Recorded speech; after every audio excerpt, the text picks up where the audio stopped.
mau lihat tangan-tangan yang terangkat. Siap mendengarkan firman Tuhan? Puji Tuhan. Haleluya. Pagi hari ini kita mau siapkan hati kita. Kita mau datang kepada Tuhan. Kita mau memuji, meninggikan nama Tuhan. Dan terlebih lagi istimewa bahwa pagi hari ini kita mau dengar akan firman Tuhan yang akan disampaikan oleh hambanya. Pagi hari ini kita kedatangan tamu jauh. Mas Budi, Ibu Budi, ini Ibu Budi gitu ya. Puji Tuhan. Hari ini, pagi hari ini, dengan segenap hati kita mau tundukkan hati kita mau datang kepada Tuhan. Mari Bapak Ibu yang kasih Tuhan, kita akan berdoa terlebih dahulu. Kita mau mengucap syukur untuk segala kebaikan Tuhan di dalam hidup kita. Tuhan Yesus, terima kasih. Bersyukur buat hari ini. Terima kasih karena kami boleh diberikan kesehatan pada pagi hari ini. Sehingga pagi hari ini kami boleh hadir di tempat ini. Karena kami rindu untuk memuji, meninggikan nama Tuhan. Bapa, di dalam nama Yesus biarlah setiap kami dengan hati dan mulut yang dipenuhi ucapan syukur kepada Tuhan. Karena Tuhan sungguh baik di dalam kehidupan kami. Kasih-Mu tidak pernah berkesudahan dalam sepanjang hidup kami. Terima kasih Tuhan.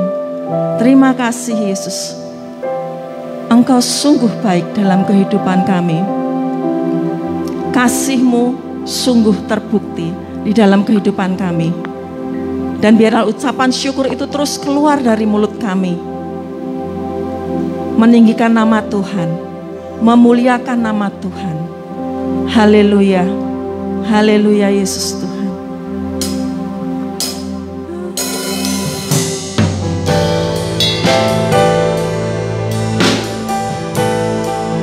Terima kasih Yesus Tuhan.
Kasih Allah mau berkorban bagi kau dan aku.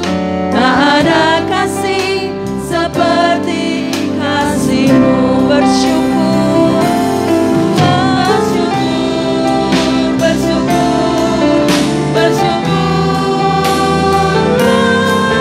bersyukur karena kasih setiamu.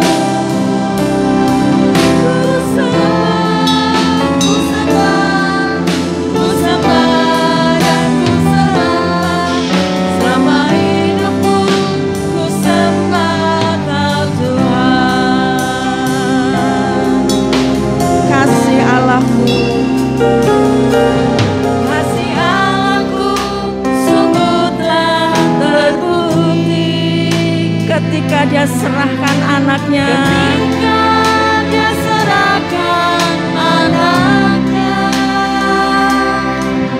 kasih Allah mau berkorban bagi kau dan aku. Tak ada kasih seperti kasih-Mu. Bersyukur, bersyukur, bersyukur.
Bapa, kami terus bersyukur kepada Tuhan.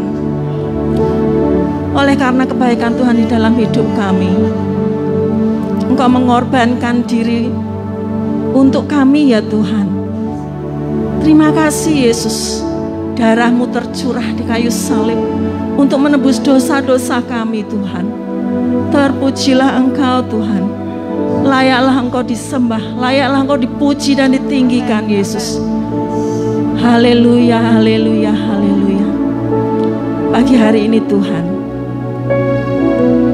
kami rindu terus memuji menyembah Engkau, meninggikan nama-Mu, sebab hanya Engkaulah yang layak disembah dan layak ditinggikan. Terima kasih Yesus Tuhan. Syukur bagimu Yesus Tuhan. Pagi hari ini Tuhan, kuasai setiap hati kami, kuasai setiap pikiran kami Tuhan, untuk kami boleh beribadah kepadamu pada pagi hari ini. Terima kasih Tuhan, kami rindu untuk mendengar akan firman-Mu pada pagi hari ini. Terima kasih Tuhan, kami menyerahkan ibadah kami pada pagi hari ini dari awal, pertengahan hingga akhirnya ke dalam tangan kasih-Mu Tuhan. Terima kasih Yesus, terima kasih Tuhan. Di dalam nama Yesus kami sudah berdoa dan mengucap syukur. Yang percaya katakan amin. Haleluya, beri kemuliaan bagi nama Tuhan. Haleluya. Bapak Ibu yang kasih Tuhan, dipersilakan untuk memberi salam satu dengan yang lain. Tuhan Yesus baik, Tuhan Yesus baik, Tuhan Yesus baik. Amin. Darahnya tebus dosa kita.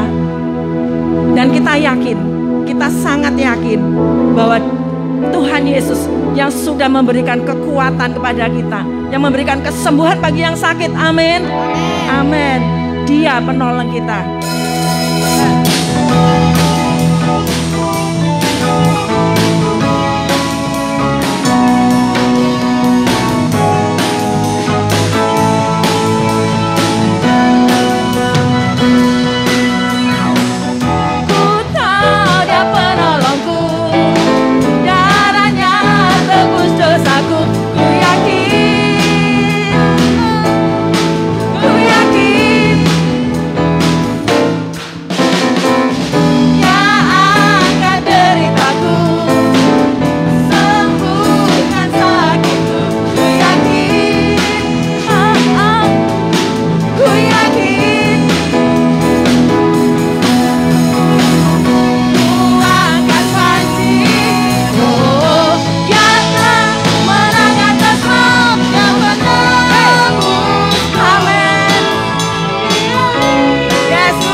menikmati kasih-Nya Tuhan sampai detik ini. Amin. Kasih-Nya begitu besar di dalam hidup kita. Dia lebih kuat dari dosa. Amin.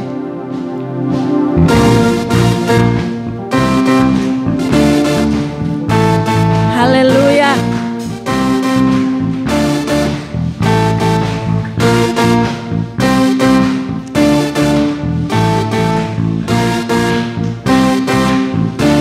Kasih yang begitu besar, lebih kuat dari dosa. Kasih yang menemukanku, selamatkan dan pulihkanku.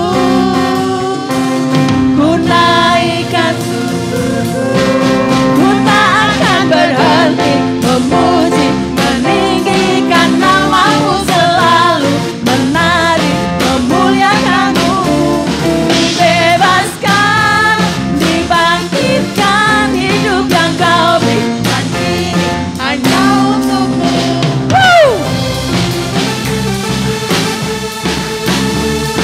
Amin, haleluya. Kasih yang begitu besar,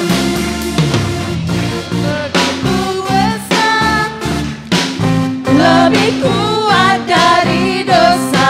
Amin. Kasih yang menemukanku, yes, selamatkan dan pulihkanku. Ku naikkan, semua tangan diangkat ke atas, hey, memuji, meninggikan nama-Mu selalu, menari, memuliakan-Mu. Dibebaskan, dibangkitkan, hidup yang Kau berikan kini hanya untuk-Mu. Takkan berhenti memuji, meninggikan nama-Mu selalu, menari, memuliakan. Amin. Dibebaskan, dibangkitkan, hidup yang Kau sekali lagi ya, hanya untuk-Mu. Takkan berhenti memuji, meninggikan nama-Mu selalu, menari, memuliakan-Mu. Dibebaskan, dibangkitkan, hidup yang Kau berikan kini hanya untuk-Mu. Hidup yang Kau berikan kini hanya untuk-Mu. Hidup yang Kau berikan kini hanya untuk-Mu. Amin, haleluya.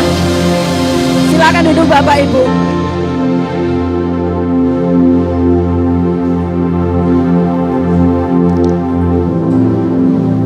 Kita terus bersyukur kepada Tuhan, karena setiap detik Tuhan ada menyertai kita. Anugerah-Nya tercurah bagi hidup kita. Amin Bapak Ibu yang kasih Tuhan. Betapa bersyukurnya kita punya Allah seperti Dia.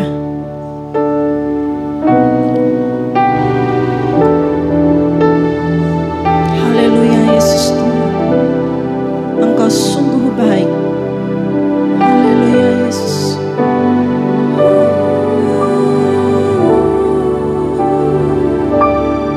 Ada tempat yang mulia, anugerah-Mu tercurah, Kau berikan hidup-Mu sebagai ganti dosaku.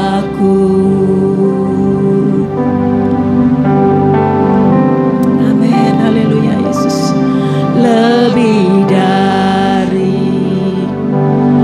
yang kukira, pengampunan yang kuterima,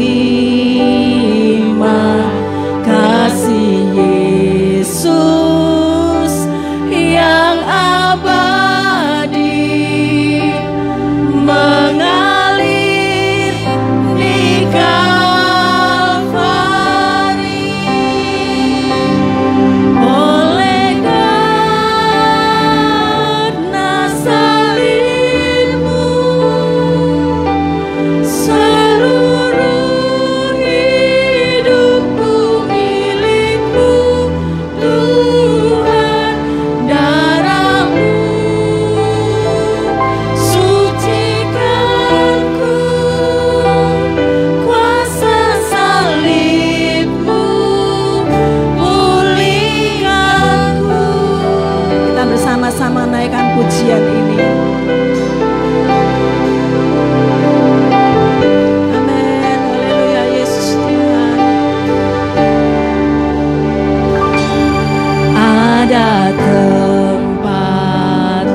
lebih dari yang kukira.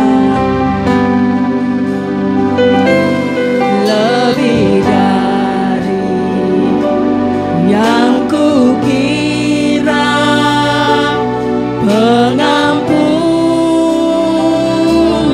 yang kuterima,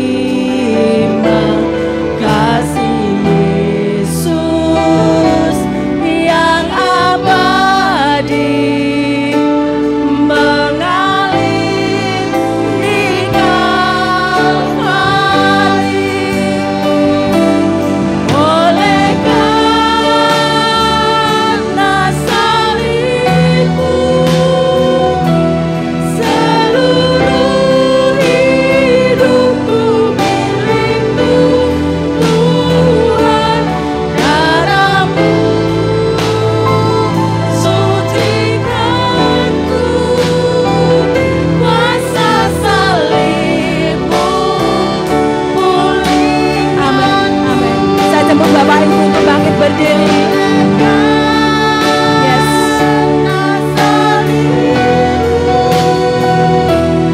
Seluruh hidupku milikmu, Tuhan. Darahmu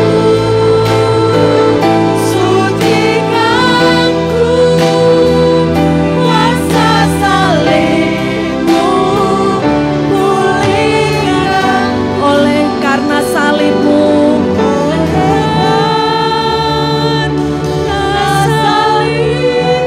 ya Yesus Tuhan, seluruh hidup. Yes. Ini kami Tuhan, ini kami Yesus. Terima kasih Yesus Tuhan. Kuasa salibmu pulihkan. Oleh karena salibmu, oleh karena salibmu, seluruh hidupku milikmu, Tuhan. Darahmu yang menyucikan hidupku, Tuhan. Kuasa salibmu memulihkan. Amin. Haleluya.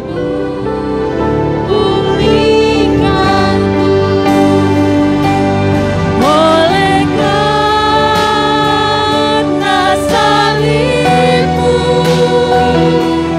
seluruh hidupku milikmu, Tuhan. Darahmu sucikanku, kuasa salibmu pulihkanku, kuasa salibmu pulihkanku, kuasa salibmu pulihkanku. Amin. Haleluya Yesus.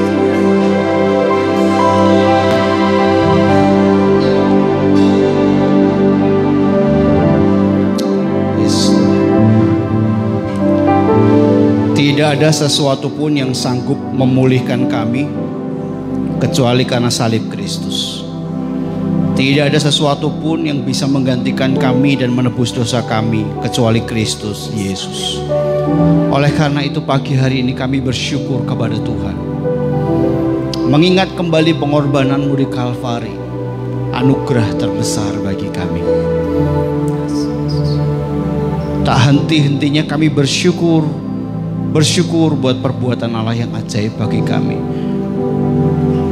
Menyadarkan kami kalau kami hadir di tempat ini beribadah bersama-sama, baik yang ada di gereja ini maupun di rumah, bahwa ini semua karena pengorbanan Kristus bagi kami.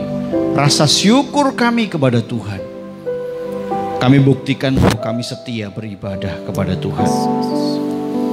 Ya Tuhan, berbicaralah bagi kami, pandu jalan-jalan kami, supaya kami tidak salah melangkah. Melalui kebenaran firman-Mu yang akan menuntun jalan-jalan kami. Di dalam nama Yesus yang siap mendengar firman berkata, Amin. Silakan duduk Bapak Ibu. Shalom. Puji Tuhan. Bapak Ibu diberkati. Puji Tuhan. Selamat datang Pak Budi dan keluarga dari Papua, dari Fak-Fak. Nah, mungkin jemaat yang baru belum kenal. Bapak Budi, Ibu boleh bangkit berdiri Pak. Kasih lambaian tangan ke sana. Nah, bagi yang lain ini baru, tetapi beliau bukan orang baru sebenarnya. Jadi sahabat sejak kuliah sampai pelayanan di Ketileng bersama-sama. Mbak Tanti ini sejak SMP main tamborin. Betul ya. Dan sekarang jadi ibu gembala di Fak-Fak. Wah, puji Tuhan. Semua karena kemurahan Tuhan, semua karena tuntunan tangan Tuhan. Amin. Selamat datang juga, saya mengucapkan selamat datang untuk anak Beril yang baru pertama kali hadir. Wah, nggak usah bangkit berdiri karena dia tidur di belakang. Iya, puji Tuhan. Sedini mungkin anak dibawa ke gereja supaya apa? Biasa dengan atmosfer ibadah, biasa dengan suasana ibadah, sehingga nggak kaget, membiasakan dalam hadirat Tuhan. Amin. Bapak Ibu dikasih Tuhan, pagi hari ini saya melanjutkan kurikulum kita di dalam kitab Mazmur. Sebelum saya menyampaikan ini, saya ajak kita bersama-sama membaca dalam Amsal pasal yang keempat, ayat yang pertama sampai ke-12 saja. Nanti yang ayat berikutnya akan dilanjutkan oleh hambanya yang lain. Ya, Amsal 4 ayat 1 sampai dengan 12. Yang bujangan boleh angkat tangan. Yang bujangan, ya bujangan itu single ya, baik yang sudah janda, duda, belum pasangan itu single ya. Oke, siap membaca terlebih dulu. Nah, saya berikan kesempatan. Ayat yang ganjil yang single, ayat yang genap yang ganda. Gitu ya. Oke, ini kan momen Sudirman Cup. Jadi kayak gitu ya. Baik, yang single yang suaranya keras ya, jangan kalah sama yang ganda. 1, 2, 3.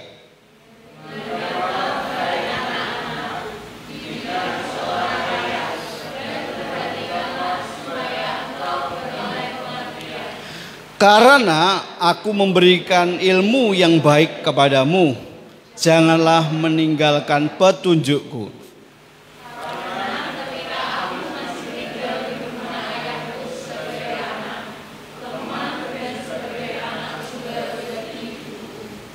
Aku diajari ayahku, katanya kepadaku, biarlah hatimu memegang perkataanku, berpeganglah pada petunjuk-petunjukku, maka engkau akan hidup.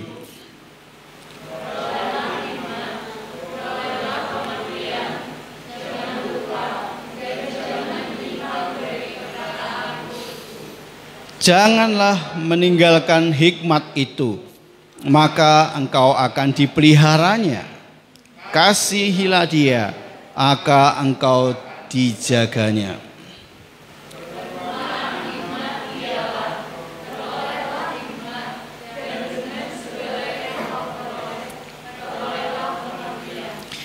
Junjunglah dia, maka engkau akan ditinggikannya.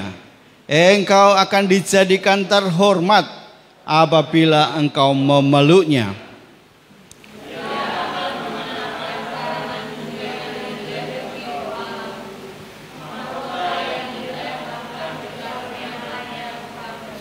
Hai anakku, dengarkanlah dan terimalah perkataanku, supaya tahun hidupmu menjadi banyak.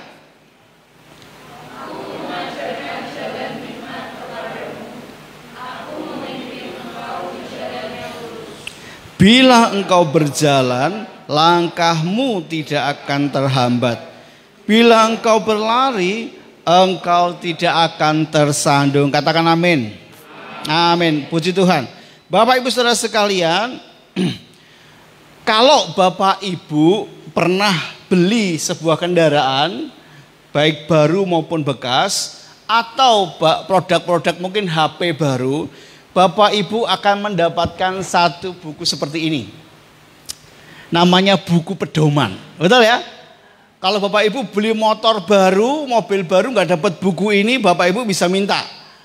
Gitu. Wah, nggak benar. Ini harus ada. Ini prosedur bahwa setiap kita membeli sebuah produk harus ada yang namanya pedoman pemilik, harus ada yang namanya buku panduan. Berapa kali ketika kita punya motor baru atau sesuatu yang baru, kita diwajibkan, diharuskan membaca buku panduannya, betul? Atau mungkin kita sudah punya yang beberapa, jadi kita hafal. HP-nya biasa Nokia, kemudian beli Nokia lagi, nggak perlu baca yang Nokia, betul ya? Oh, wes hafal lah gitu ya. Sudah biasa pakai Android, ganti HP Android, mungkin sudah nggak baca buku panduannya.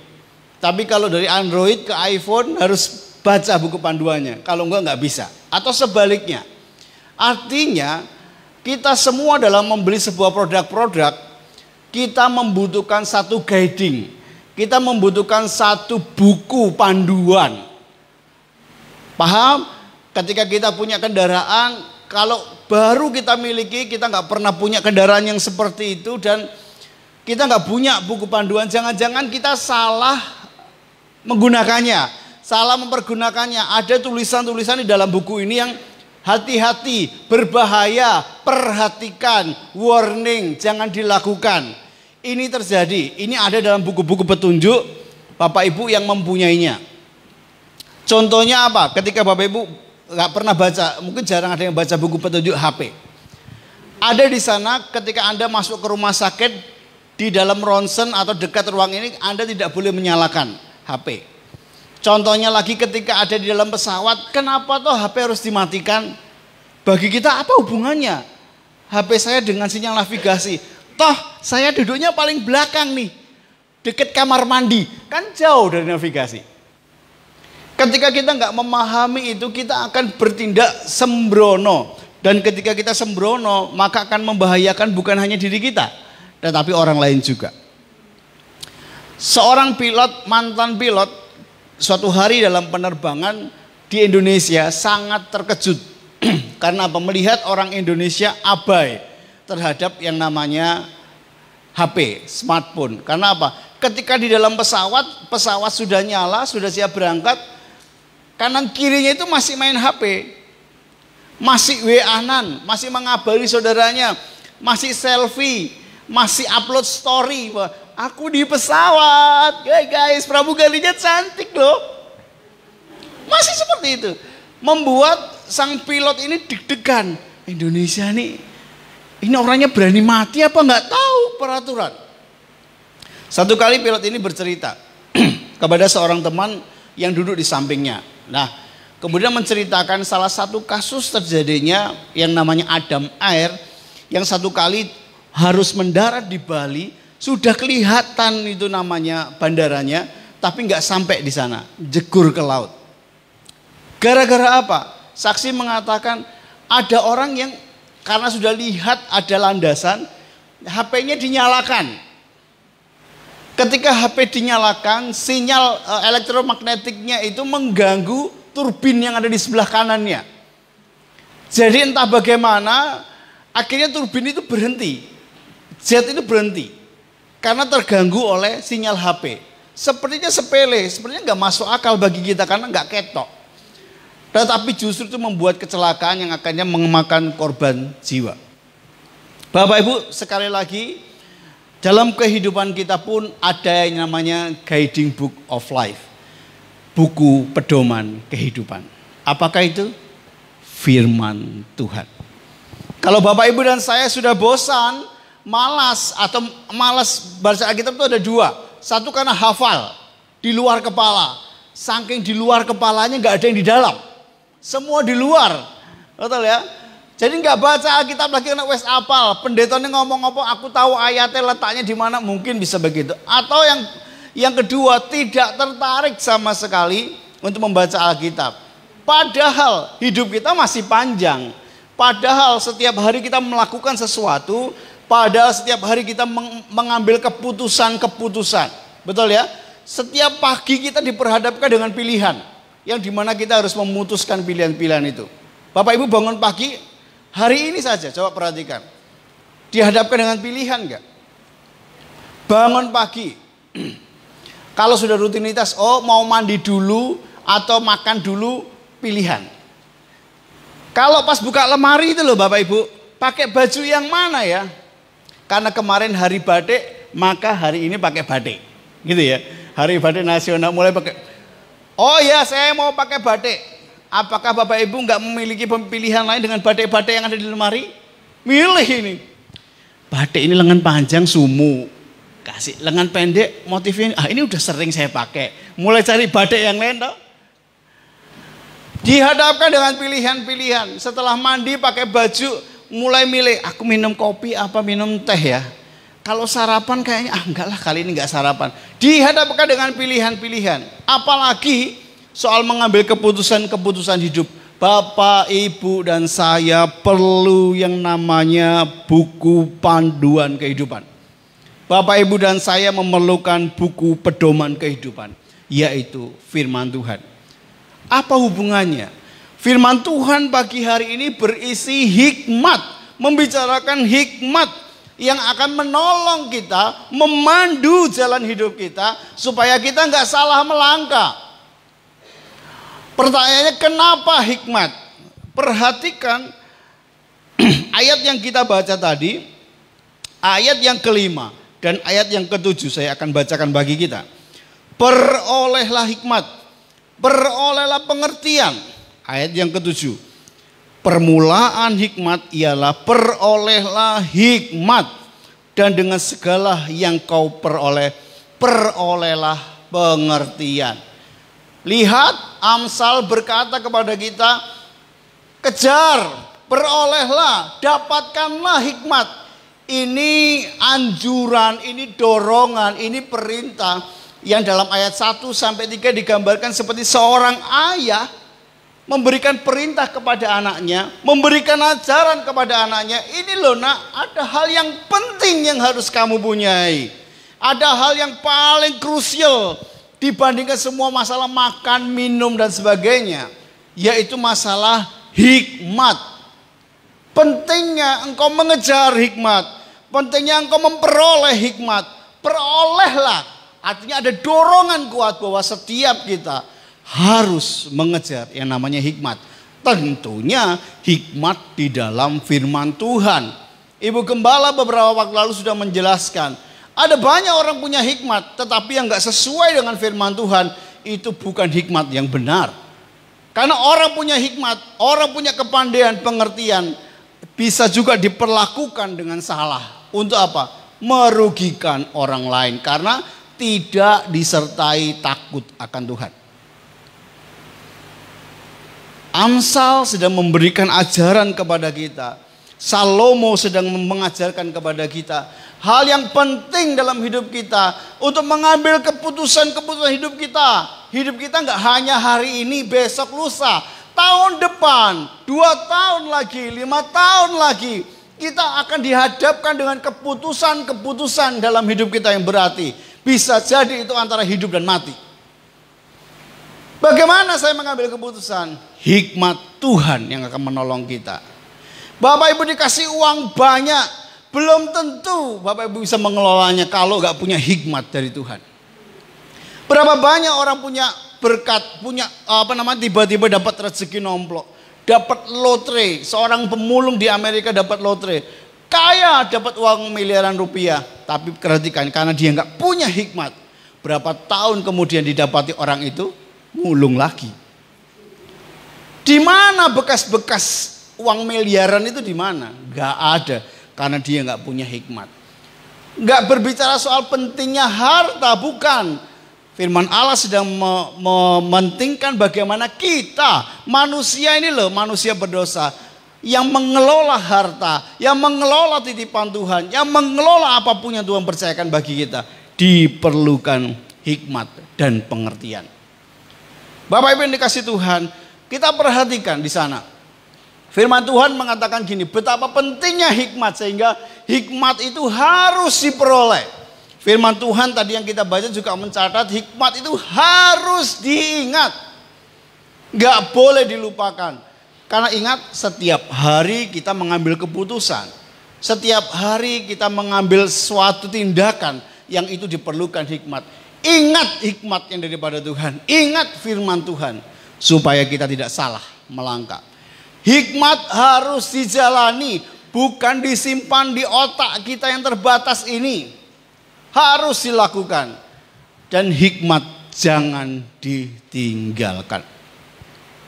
Setiap kita punya problem hidup. Gak usah diminta. Yang namanya persoalan itu datang sendiri. Betul ya? Satu kali ketika kuliah.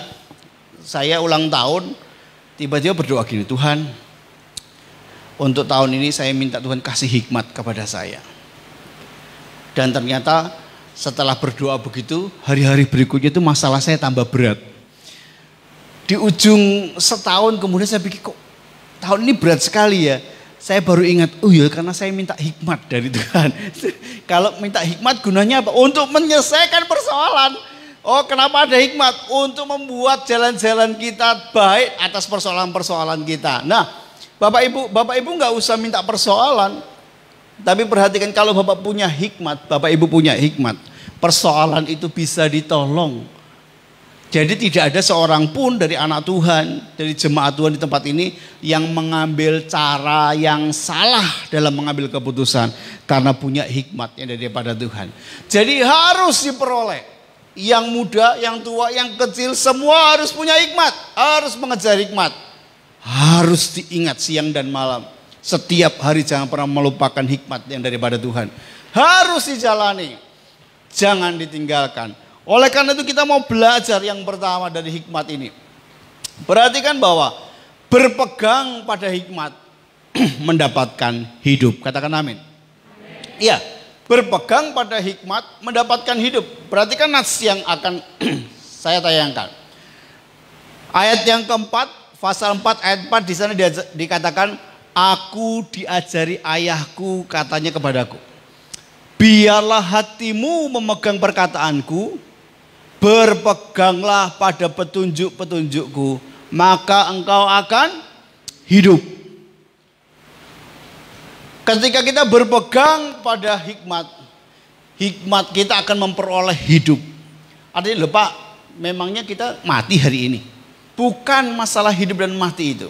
Tapi bayangkan, ketika engkau menjalani kehidupan ini tanpa hikmat, rasanya hidup, tapi engkau sedang mati karena nggak tahu apa yang harus dikerjakan. Jadi orang Kristen seperti zombie-zombie. Kayaknya hidup sih, tapi yang dikerjakan rutinitas, hidupnya membosankan begitu ya. Dan itu bukan hidup yang sebenar-benarnya. Perhatikan yang kedua. Amsal 4 ayat yang ke-6. Janganlah meninggalkan hikmat, maka engkau akan dipelihara. Kasihilah dia, maka engkau akan dijaganya.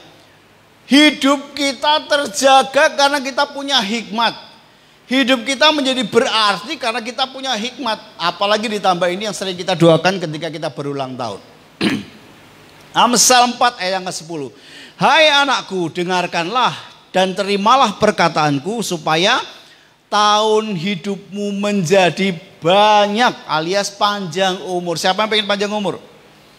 Wah, semua pengen panjang umur ya. Yang tua pengen, aku masih mau lihat anak cucuku gitu ya. Aku masih pengen begini, bagus.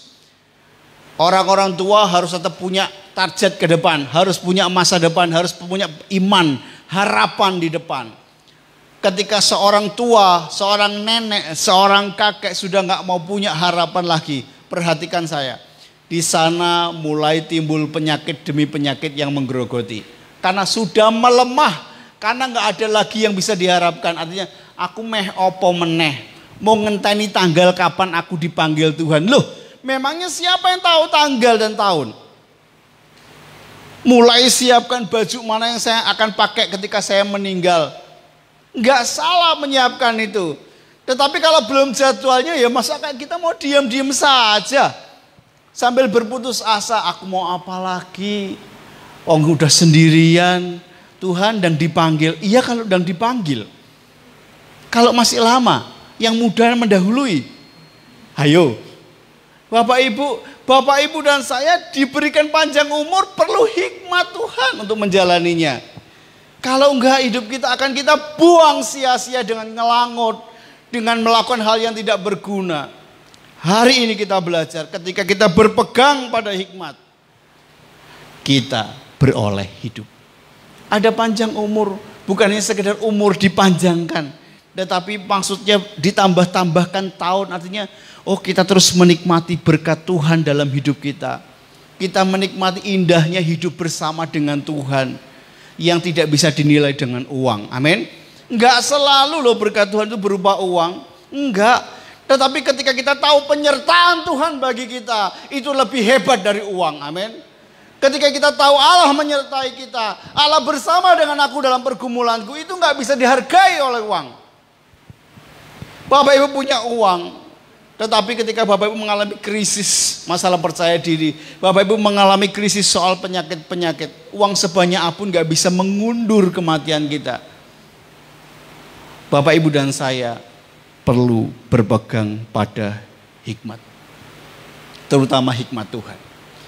Yang berikutnya kita belajar yang kedua. Berpegang pada hikmat mendapatkan keuntungan. Dari awal Salomo berkata kepada kita, perolehlah hikmat. Hikmat itu penting banget. Tujuannya apa sih? Untuk kebaikan kita loh, nasihat-nasihat. Kita punya hikmat mengejar. Pak, mengejar hikmat gampang apa susah? Susah.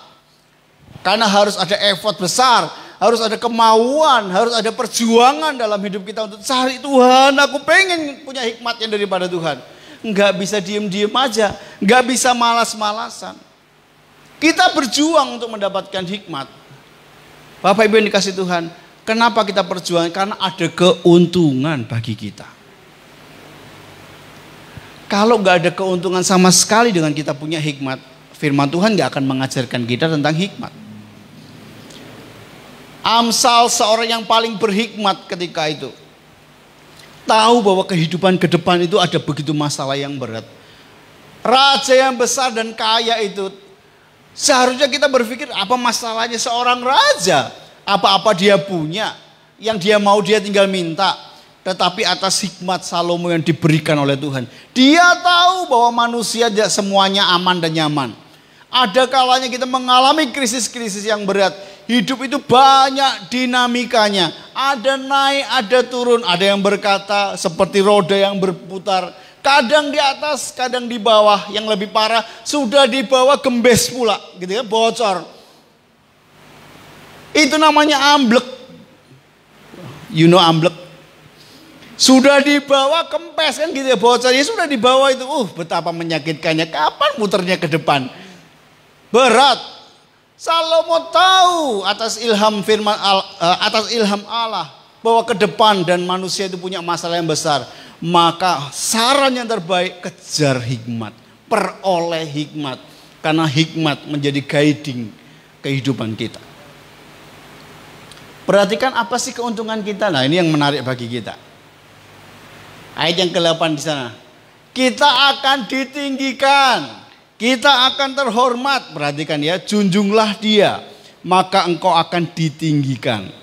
Engkau akan menjadi terhormat apabila engkau memeluknya. Lah ini loh, kadang-kadang kita manusia berdosa ini, pengennya hanya, saya pengen ditinggikan nih.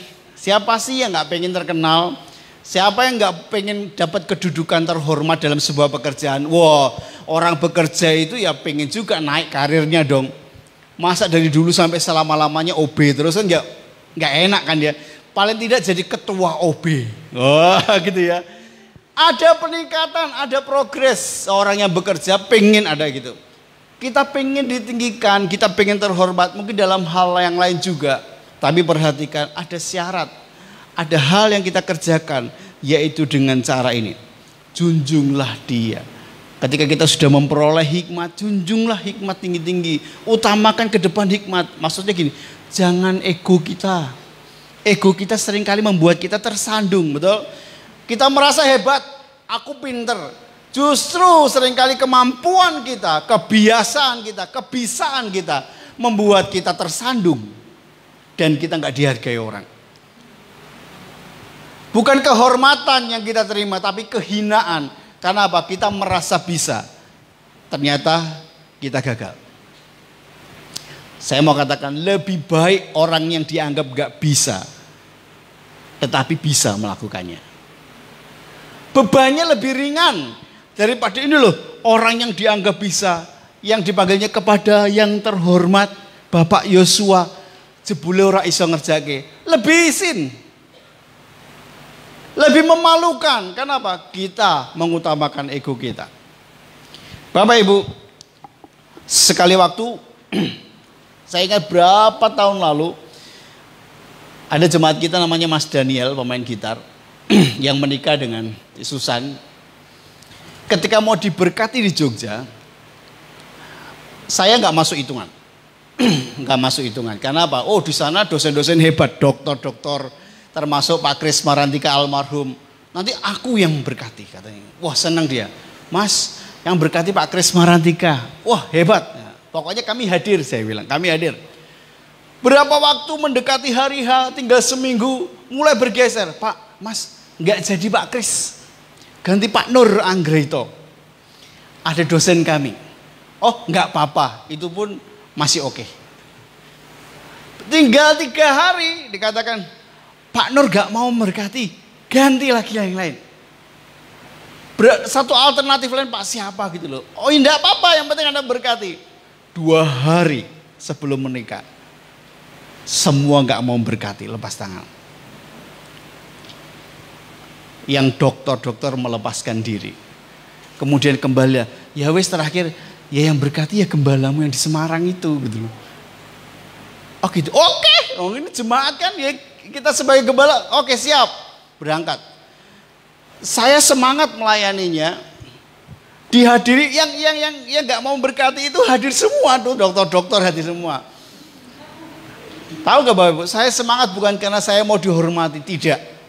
Saya sangat semangat karena saya tidak masuk perhitungan. Jadi, wah akhirnya saya datang bukan hanya hadir, memberkati, menyampaikan firman. Saya ringan sekali karena apa? Saya memandang semua wis rak gelem. Aku tok sing gelem, kayak gitu ya. Jadi saya bebas, saya los menyampaikan.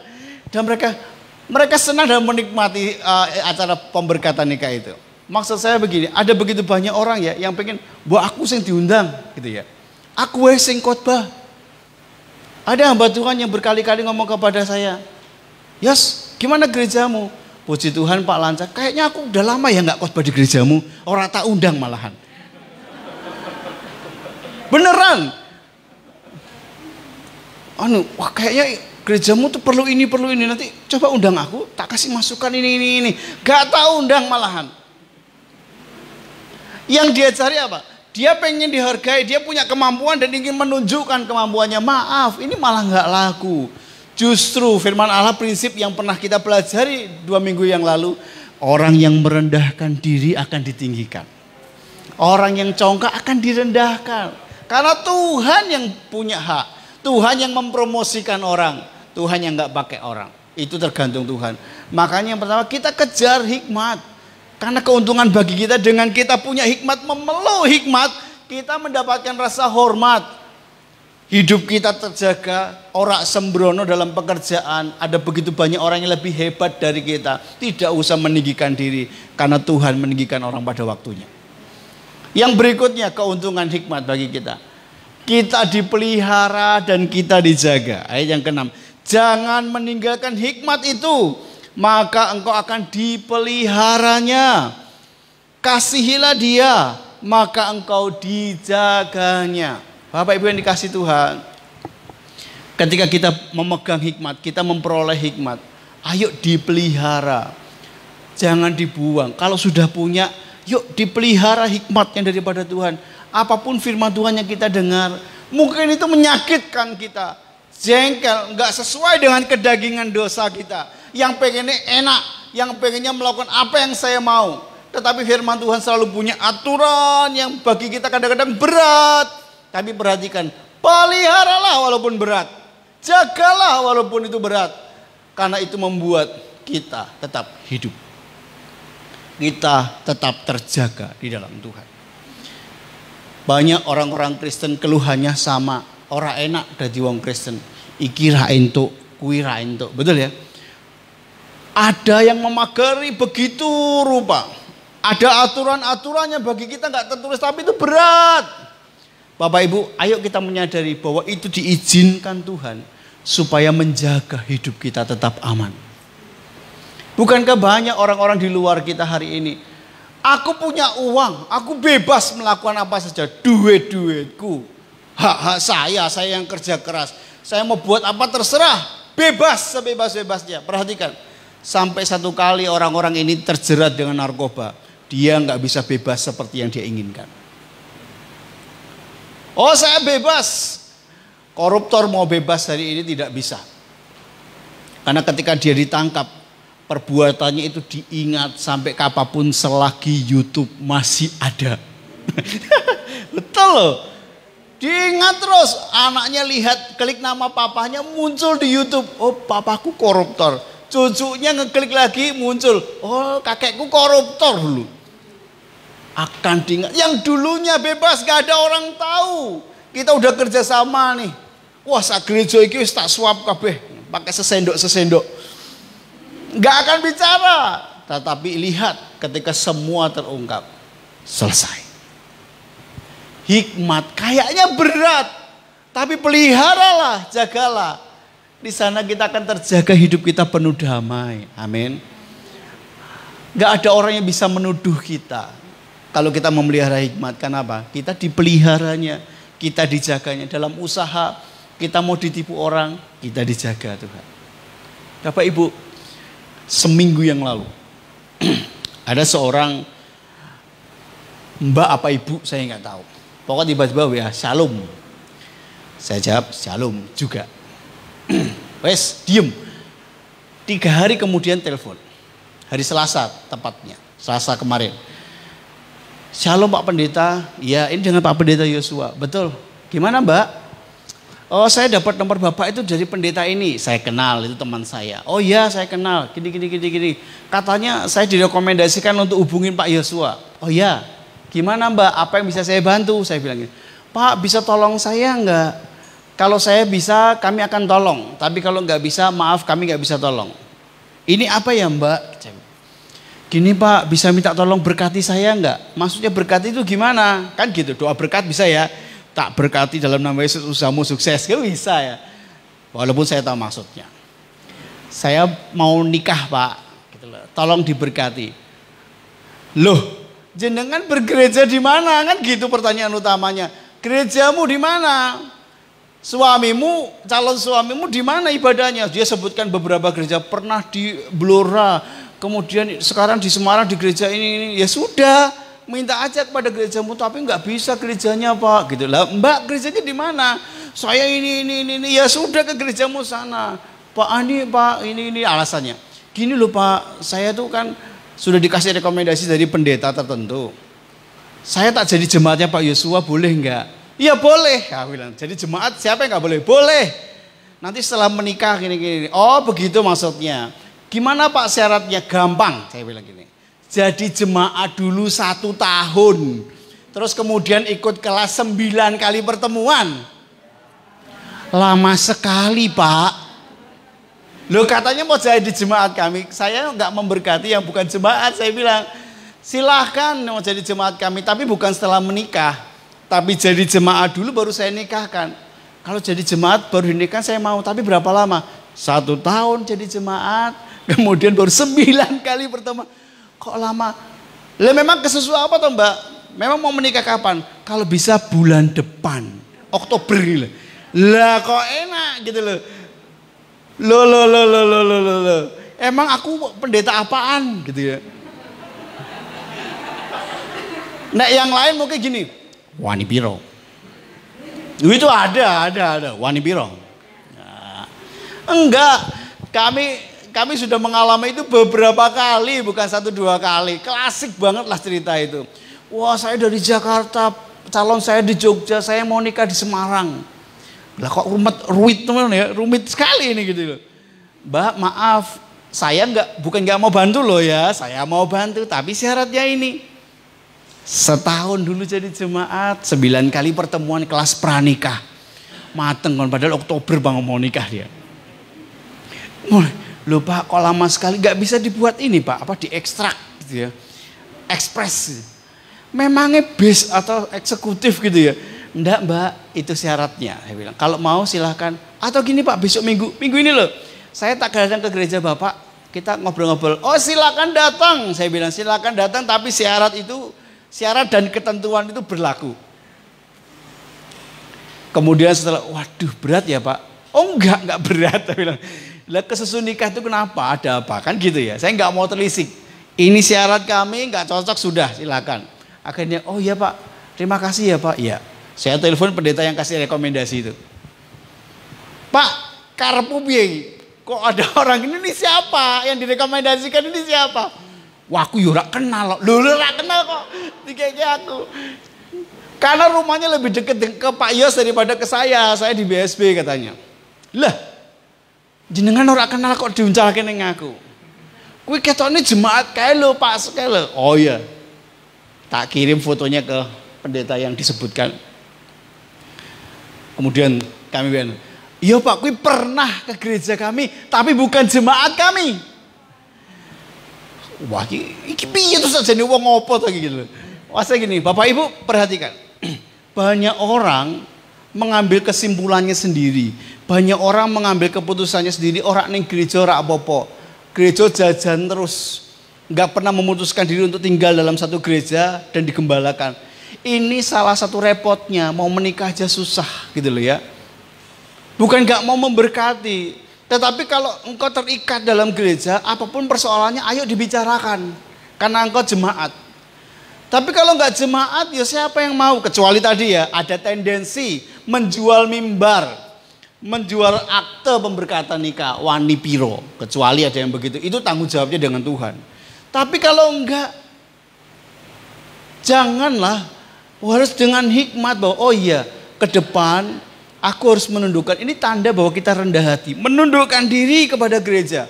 Di mana saya harus berbakti. Di mana saya akan didewasakan. Di mana saya dibimbing. Enggak boleh loncat. Engkau naik mati. Pak ini kan bergereja di Bapak. Enggak cuma tamu di gereja saya. Ini kan orang tuanya jemaat Bapak. Jadi Bapak yang nguburin. Ngubur kewe bingung kan gitu ya. Gara-gara apa? Enggak satu tempat. Enggak pakai hikmat. Janganlah kita berpikir, oh yang penting hari ini aku maunya ke gereja ini sini. Karena di sana ada berkat. Di sana ada urapan. Di sana nyanyi heboh gitu. Saya enggak mau di gereja yang pelan-pelan kalem-kalem ngantuk. Alasan-alasan lahiriah yang seringkali membuat kita egois. Kita jajan terus kemana-mana muter minggu ini. Bahkan enggak mau ke gereja. Berat kalau kita menggunakan diri kita sendiri.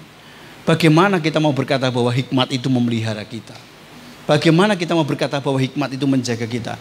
Kitanya sendiri nggak mau nurut kepada hikmat itu. Bapak Ibu dikasih Tuhan, dari kesaksian tadi kita belajar hidup itu harus diatur, termasuk bergereja itu perlu konsisten, perlu niat, perlu kesungguhan. Supaya kita bisa bertumbuh. Ibadah itu bukan hanya sekedar nyanyi, tapi persatuan di antara kita, persaudaraan. Ibadah ke gereja itu seperti jodoh. Memang ada kelemahannya, tapi bukan berarti kalau lemah terus ditinggalkan. Kalau gereja sempurna yang Bapak Ibu cari, mati yo saiki di surga yang sempurna. Maaf ya saya kasar ya mati. Karena di bumi ini nggak ada yang gereja yang sempurna. Hanya Tuhan dan surga yang sempurna. Amin. Justru karena gereja kita nggak sempurna, Bapak Ibu harus berperan dengan hikmat Tuhan menolong gereja ini makin maju, betul? Oh gereja ini kurang ini menurutku. Apa yang bisa aku berbuat supaya gereja ini makin oke, makin oye? Karena ada Bapak Ibu yang paham, tanggap dan berhikmat. Bagaimana kita bersama-sama memajukan gereja ini. Contoh yang sederhana adalah gini. Dalam sebuah ibadah. Jangan berpikir bahwa ibadah ini sukses karena ada WL song leader atau WL singer dan pemusik. No. Ibadah yang sukses itu tanggung jawab kita semua, baik yang memimpin maupun yang dipimpin. Yang memimpin sudah, wah haleluya, haleluya. Yang dipimpin gini kita. Tuhan Yesus baik, amin. Amin. Gimana bisa sukses bareng? Enggak, Bapak Ibu duduk di situ itu ya menolong kesuksesan sebuah ibadah. Bukan penonton, no. Intronya kok elek tuh hari ini. Enggak boleh gitu. Berarti Anda penonton. Kalau Bapak Ibu memang punya hikmat, Bapak Ibu memang diberkati Tuhan, tahu gereja kita ada kelemahan, ayo ambil sikap bahwa aku harus semangat. Sing mimpin wis semangat, sing dipimpin yo semangat. Bapak Ibu bersama-sama mensukseskan sebuah ibadah. Ingat, ibadah sukses itu karena kita semuanya, bukan karena yang di depan. Yang di belakang pun juga menolong ibadah ini menjadi ibadah yang sukses. Amin. Perhatikan yang berikutnya. Apa sih keuntungan kita? Kita dipimpin di jalan yang lurus. Kemudian kelancaran karena tidak terhambat dan tersandung. Bukankah ini keinginan kita? Kalau berjalan itu dituntun jalan yang lurus. Seperti saudara kita yang sebelah berdoanya minta jalan yang lurus. Perhatikan, kalau Bapak, Ibu, dan saya sebagai orang yang percaya tunduk kepada firman janji Tuhan ini, dipimpin di jalan yang lurus. Enggak minta, perhatikan.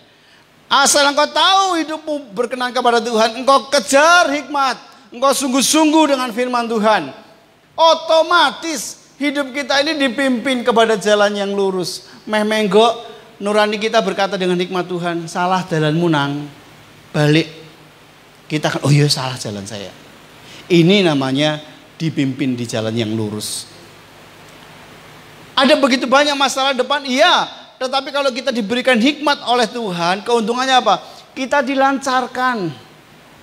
Lari tidak tersandung, bukan lari secara fisik ya lari ya. Tetapi ketika kita mulai bergerak cepat, ada percepatan dalam kehidupan kita itu. Wow, kita ditolong oleh hikmat itu mencapai sukses. Apapun bentuk sukses yang Tuhan percayakan dalam hidup kita. Asal kita berpegang kepada hikmat. Bapak Ibu yang dikasih Tuhan. Penutup. Karena hikmat begitu penting, yang diseru-serukan, peroleh hikmat, kejar hikmat dan pengertian. Ini penting bagi kehidupan kita. Maka yang pertama yang kita perlu perhatikan, belajarlah, ya. Kejarlah hikmat dengan banyak membaca Alkitab. Tidak ada saran lain kecuali yang pertama, yang paling penting, belajarlah mengejar semuanya dengan membaca Alkitab. Alkitab ada di tangan Bapak Ibu, baik kertas maupun elektronik. Bukalah, bacalah, maka engkau akan mendapati guiding, tuntunan Allah yang indah dalam hidupmu. Ora sembrono uripe. Kenapa Tuhan menuntun langkahku? Karena aku membaca firman. Buku pedoman kehidupan kita lengkap. Buku pedoman kehidupan kita up to date. Dibaca, dibuatnya dulu 2000 tahun lebih yang lalu. Tapi dibaca hari ini tetap berguna bagi masa yang akan datang. Amin. Beri kemuliaan untuk Tuhan kita. Alkitab kita dahsyat. Amin. Alkitab kita hebat. Karena ini firman Tuhan, bukan karangan manusia. Bapak Ibu perlu gak baca buku-buku lain? Perlu, tapi bukan yang terpenting. Ada banyak buku-buku motivasi yang bisa kita baca. Tapi perhatikan, kalau Bapak Ibu baca buku-buku motivasi itu, firman Tuhan yang kita baca, Amsal lebih hebat daripada buku-buku motivasi. Amsal lebih bermutu daripada buku-buku yang dikarang orang-orang hari ini. Kejarlah hikmat dengan membaca firman Tuhan. Kalau engkau malas baca firman Tuhan, selesai sudah. Yang kedua, banyaklah mendengar firman Tuhan. Kita perlu membaca, artinya ada usaha untuk mencari, tapi juga ada usaha untuk mendengar firman Tuhan. Jadi perhatikan, ketika Bapak Ibu datang di gereja, ada kesempatan beribadah, buka telinga, makan firman Tuhan itu. Maka setiap firman yang kau tangkap baik-baik, itulah yang menuntun jalan-jalan kita. Ingat, pengajaran kita tidak melulu masalah uang, tidak melulu masalah berkat, tidak melulu masalah sakit penyakit yang disembuhkan. Tapi ada begitu banyak hal yang kita bisa dapat dari gereja.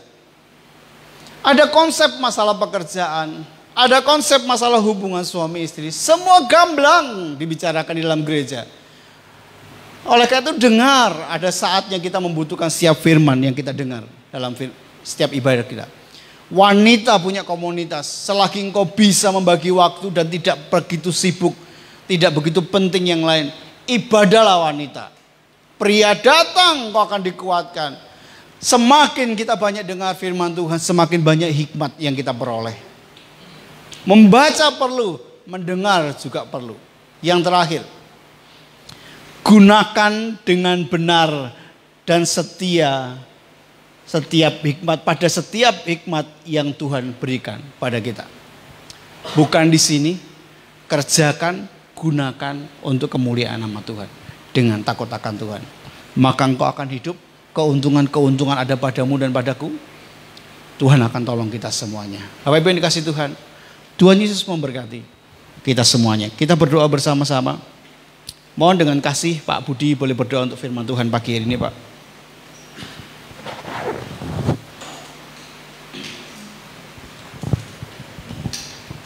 Bapak Ibu, mari kita berdoa. Bersyukur kami sudah sangat diberkati, dikuatkan oleh kebenaran firman-Mu. Kami berterima kasih karena hidup kami penuh dengan misteri. Kami tidak tahu apa yang bisa kami lakukan. Hanya satu-satunya pedoman hidup kami Tuhan, yaitu kebenaran firman-Mu yang membuat kami bisa hidup dengan hikmat. Betapa bersyukurnya kami Tuhan, betapa bahagianya kami dan berharganya kami, sehingga kami percaya setiap persoalan yang kami hadapi, Tuhan sudah memberikan jalan keluarnya melalui kebenaran firman-Mu. Biarlah hati kami, hidup kami, pikiran kami terus tertuju kepada pedoman-pedoman hidup kami yang kami peroleh dari kebenaran firman Tuhan. Memberkati setiap jemaat Tuhan yang ada di tempat ini. Kami hidup sesuai dengan kebenaran firman-Mu, dan firman-Mu memerdekakan kami, dan kami hidup sesuai dengan jalan-jalan yang sudah Tuhan arahkan dalam kehidupan kami. Berkati hamba-Mu, Bapak Pendeta Yosua dan Ibu Asri, dalam penggembalaan. Tuhan pakai terus menjadi alat untuk pelebaran kerajaan-Mu di tempat ini. Kami berterima kasih untuk kebenaran firman-Mu. Dalam nama Tuhan Yesus Kristus, semua jemaat Tuhan yang diberkati Tuhan sama-sama katakan, amin. Puji Tuhan. Bapak Ibu dikasih Tuhan, kita akan memasuki persekutuan dengan tubuh dan darah Tuhan. Kita siapkan. Makasih.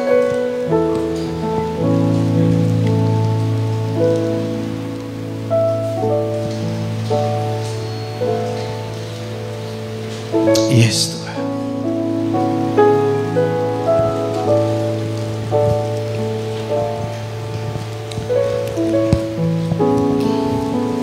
Terima kasih Tuhan.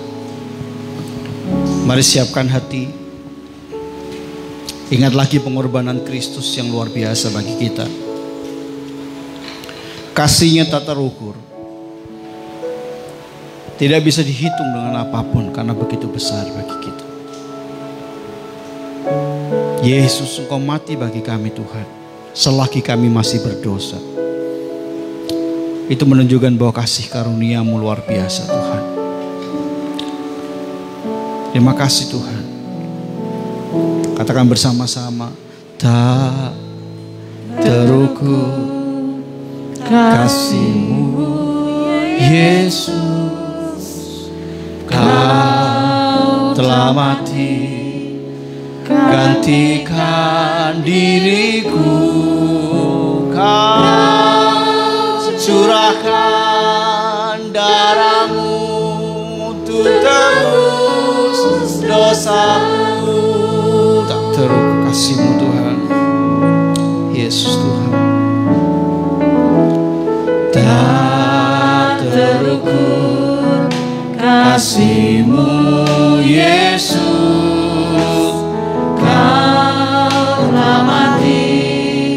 gantikan diriku, Kau curahkan darah-Mu untuk tebus dosaku. Layaklah Tuhan, oh,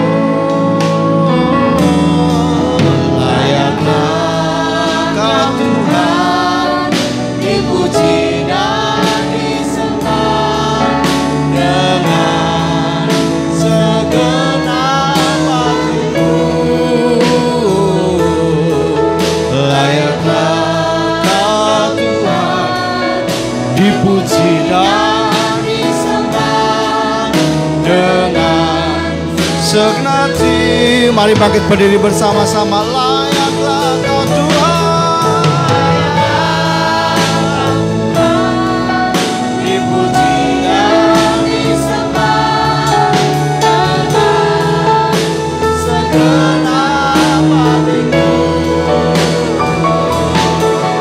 Layaklah Kau Tuhan, dipuji dan disembah dengan segenap hati. Dengan segenap hati layaklah, layaklah Tuhan,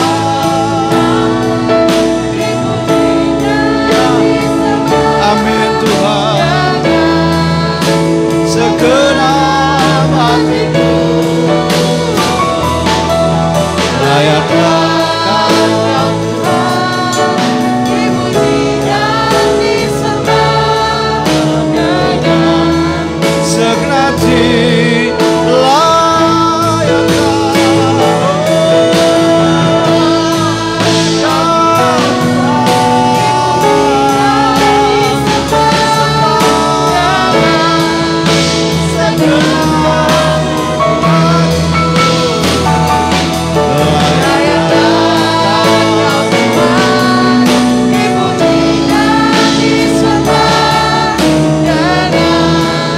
Segenap jiwa ragaku, dengan segenap jiwa ragaku, dengan segenap jiwa ragaku, layaklah dipuji dan disembah.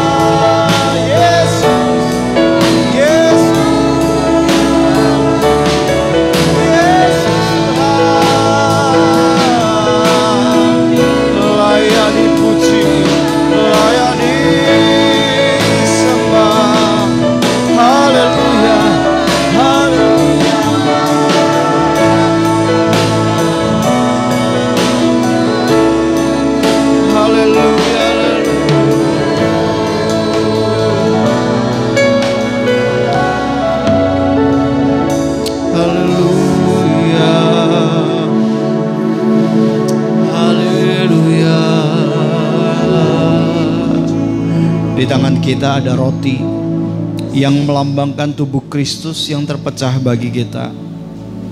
Mari bersama-sama dengan umat percaya ingat bagaimana Kristus Yesus di atas Kalvari menderita sengsara dan mati bagi kita semuanya. Tubuhnya terpecah-pecah, tercabik-cabik karena cambuk dan derita.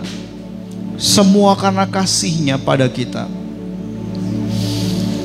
Lihat betapa sempurnanya penderitaan yang Dia lakukan untuk kita orang berdosa yang dikasihi-Nya. Mari sebelum kita menikmatinya, sampaikan rasa syukur kita atas kebaikan Tuhan. Tanpa pengorbanan Kristus, kita mati. Tanpa pengorbanan Kristus, hidup kita sia-sia. Terima kasih Tuhan, terima kasih. Kau baik bagi kami.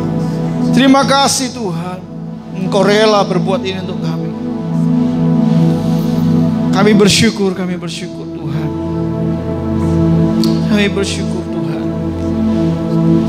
Firman Allah berkata kepada kita, sebab apa yang telah kuteruskan kepadamu telah aku terima dari Tuhan, yaitu bahwa Tuhan Yesus pada malam waktu Ia diserahkan mengambil roti, dan sesudahnya Ia mengucap syukur atasnya, Ia memecah-mecahkannya dan berkata, inilah tubuhku yang diserahkan bagi kamu.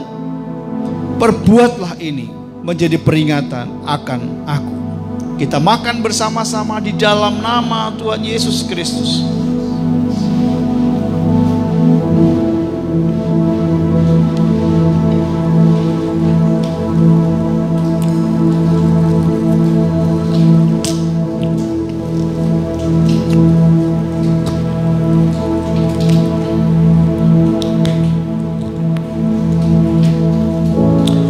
Yesus Tuhan, kita angkat cawan yang melambangkan darah Kristus yang tercurah.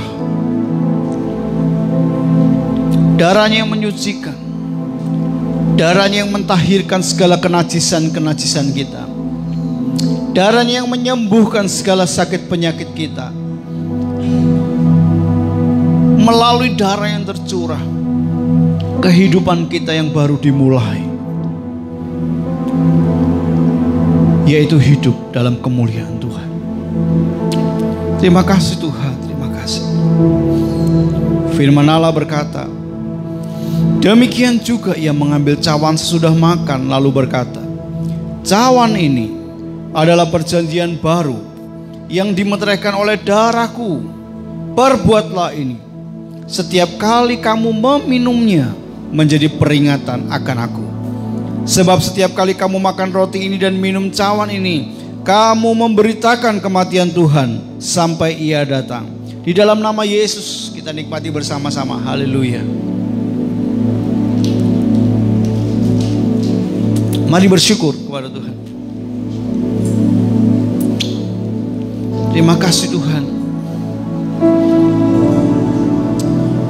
Kami bersyukur Tuhan, kami bersyukur Tuhan.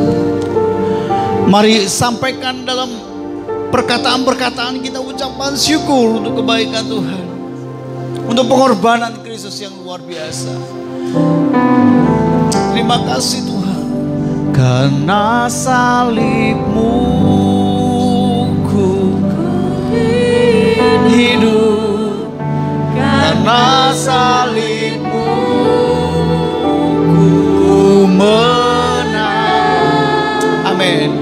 Engkau yang berkuasa, sanggup untuk melakukan mujizat-Mu karena salib-Mu.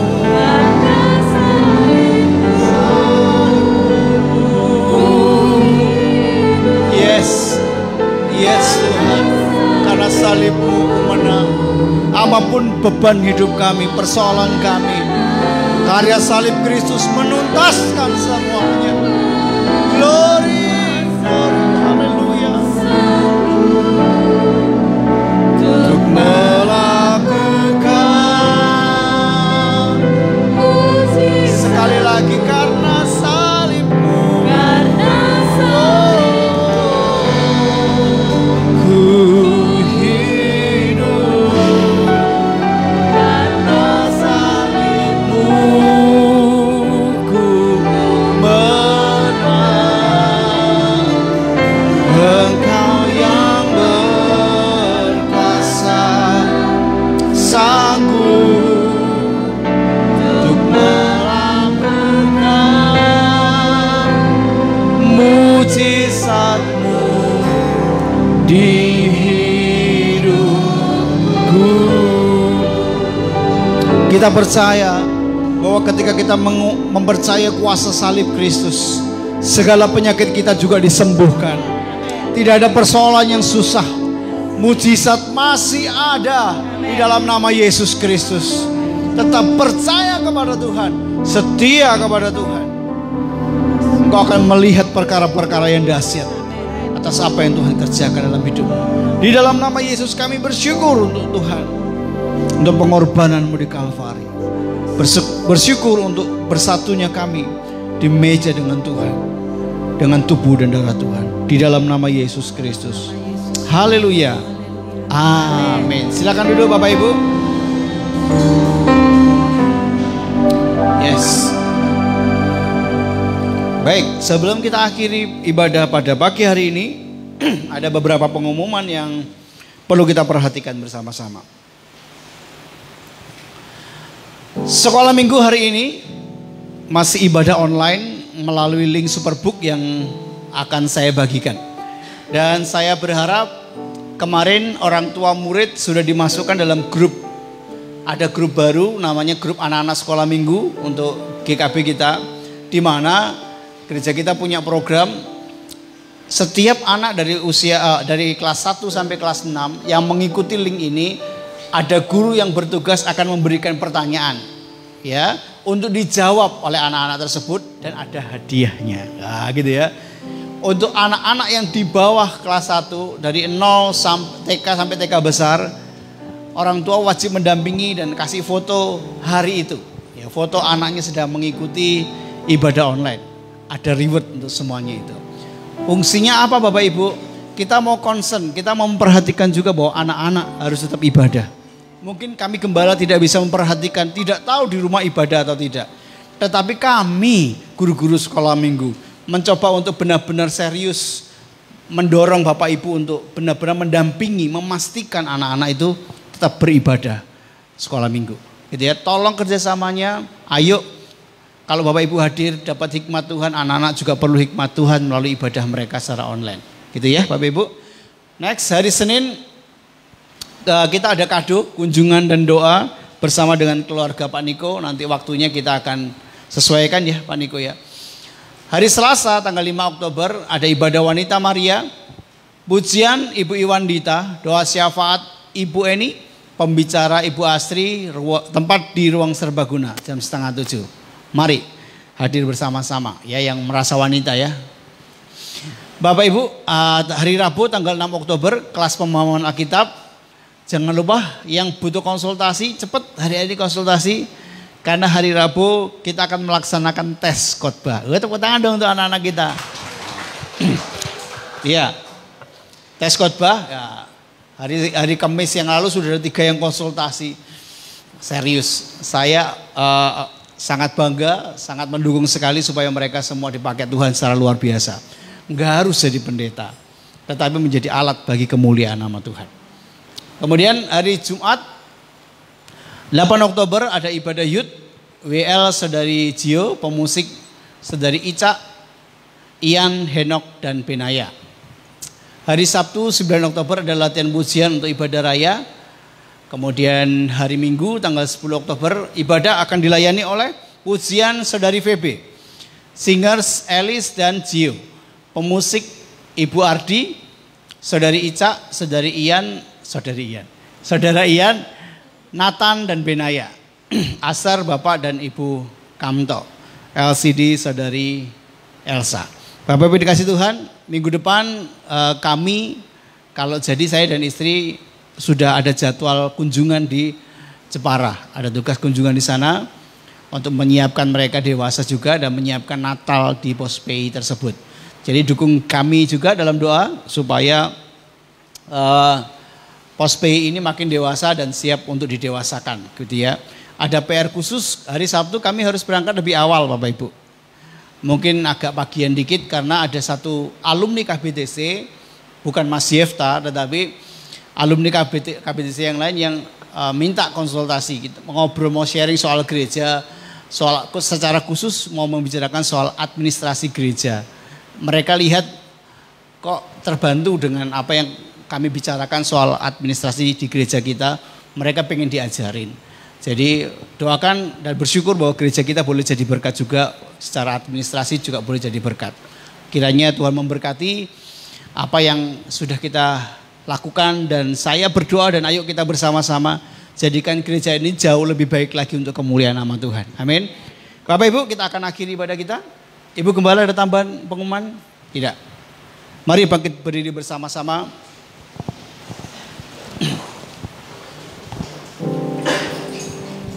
Yes Tuhan, kami percaya Tuhan ada bersama dengan kami dalam langkah-langkah hidup kami dan Tuhan tak pernah meninggalkan kami. Terima kasih Tuhan, terima kasih. Haleluya. Kini aku percaya tiada yang mustahil bagimu. Kuasamu kuatkanku, dasarku berharap. Kini aku berserah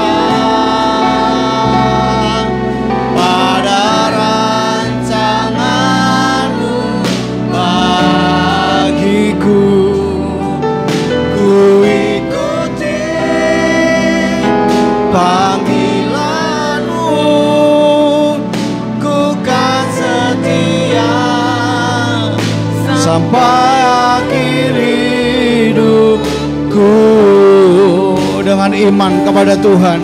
Mari percaya kepada Tuhan.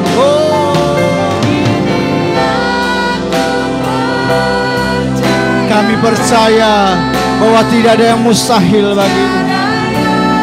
Mustahil bagimu.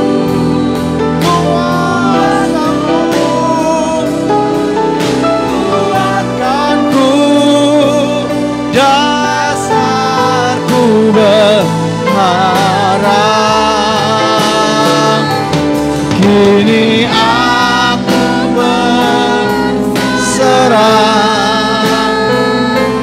pada rancangan-Mu bagiku. Ku ikuti panggilan-Mu, ku kan setia sampai akhir hidup. Bapak Ibu, engkau yang hari-hari ini ada masalah, engkau yang punya penyakit, engkau yang sedang bergumul untuk seseorang yang engkau akan doakan, mari katakan bersama-sama, tidak ada yang mustahil bagi Tuhan. Penyakitmu akan disembuhkan oleh Tuhan. Persoalan-persoalanmu diberikan jalan keluar oleh Tuhan. Sebab bagi Tuhan tidak ada yang mustahil. Letakkan tanganmu pada bagian tubuhmu yang sakit. Katakan sembuh. Tidak ada yang mustahil bagi Tuhan. Tuhanku lebih besar dari masalahku. Tuhanku lebih besar dari penyakitku. Sembuh dalam nama Yesus Kristus. Dalam nama Yesus. Sebab tidak ada yang mustahil bagi Tuhan.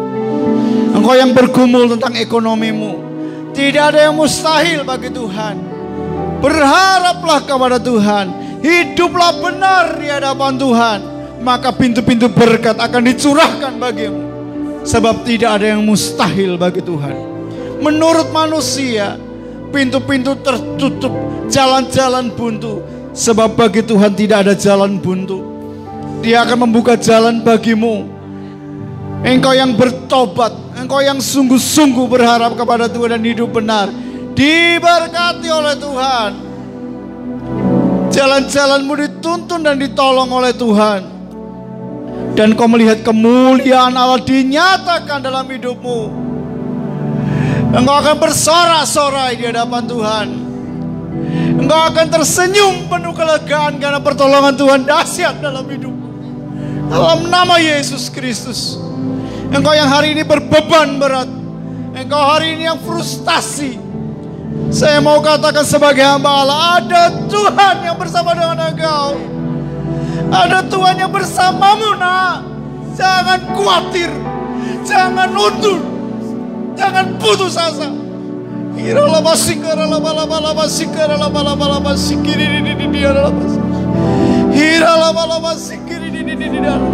Kuatlah, jadilah kuat. Tuhan mengasihimu, Tuhan menolongmu.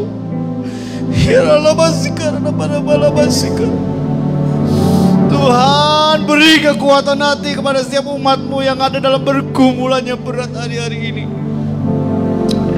Nyatakan kehadiranmu bagi mereka, sehingga mereka mengalami Tuhan bukan dengan apa yang mereka pikirkan, bahwa Tuhan itu nyata dalam kehidupan mereka. Di dalam nama Yesus Kristus, dalam nama Yesus, dalam nama Yesus, dalam nama Yesus. Tuhan, Engkau baik, Engkau baik, Engkau baik, Engkau baik Tuhan. Tolong setiap anak-anakmu yang berseru pagi hari ini kepada Tuhan. Ini kami mengangkat tangan kami di hadapan Tuhan. Kami berserah kepada Tuhan. Jadilah kehendak-Mu atas kami. Jadilah kehendak-Mu sesuai dengan rencana-Mu yang terbaik bagi kami. Dalam nama Yesus Kristus Tuhan. Dalam nama Yesus. Dalam nama Yesus Kristus. Dalam nama Yesus. Dalam nama Yesus. Mari percaya terus kepada Tuhan.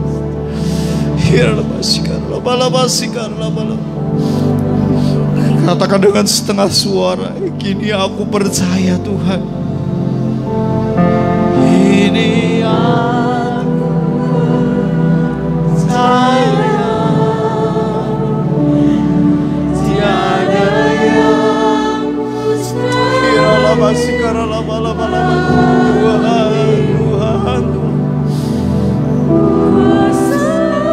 kuasa-Mu menjamah setiap jemaat-Mu pagi hari ini Tuhan. Dalam nama Yesus, dalam nama Yesus.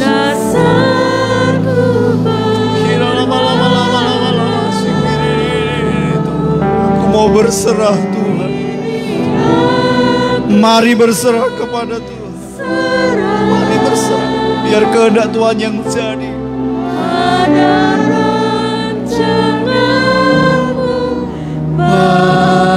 Bagiku, ku ikuti panggilan-Mu, kan setia sampai akhir hidupmu. Kini aku percaya Tuhan.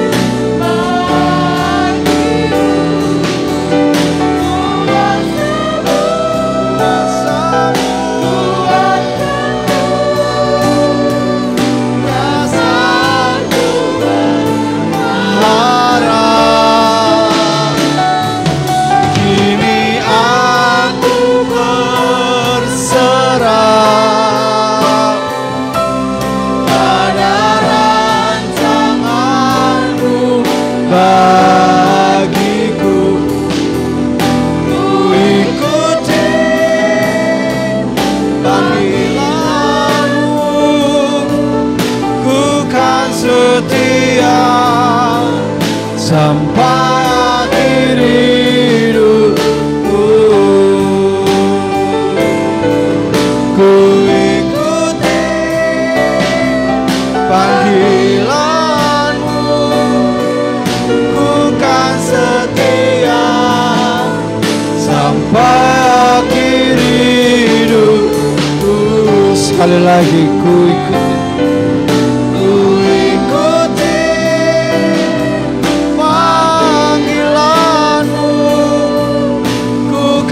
Setia sampai akhir hidupku. Beri kemuliaan untuk Tuhan. Ya Tuhan. Haleluya. Amin. Haleluya. Haleluya. Amin. Segala kemuliaan hanya bagi Tuhan Yesus Kristus. Terima kasih untuk ibadah yang diberkati Tuhan. Terima kasih untuk jamahan-Mu bagi kami. Kami pulang penuh dengan kemenangan karena firman-Mu yang memerdekakan kami. Terima kasih Tuhan, Engkau melihat setiap tangan-tangan yang terangkat dan berserah kepada Tuhan. Biarlah Engkau yang memberkati keluarga mereka, Engkau memberkati pekerjaan mereka, Engkau memberkati studi mereka, memberkati kesehatan mereka, memberkati pekerjaan mereka. Apapun rancangan dan masa depan yang mereka pikirkan, usaha mereka untuk kemuliaan nama Tuhan diberkati dan dibuat menjadi berhasil. Pulanglah, jadilah berkat dimanapun kau berada. Terimalah berkat kasih rahmat dari Allah Bapa di surga, keselamatan dari Yesus Kristus Tuhan kita, serta persekutuan yang manis dari Roh Kudus, ketiganya yang esa, memberkati engkau sekarang sampai selama-lamanya, hingga Tuhan Yesus datang yang kedua kalinya. Setiap yang percaya bersama berkata, amin. Beri kemuliaan Tuhan. Selamat hari Minggu, Tuhan Yesus memberkati.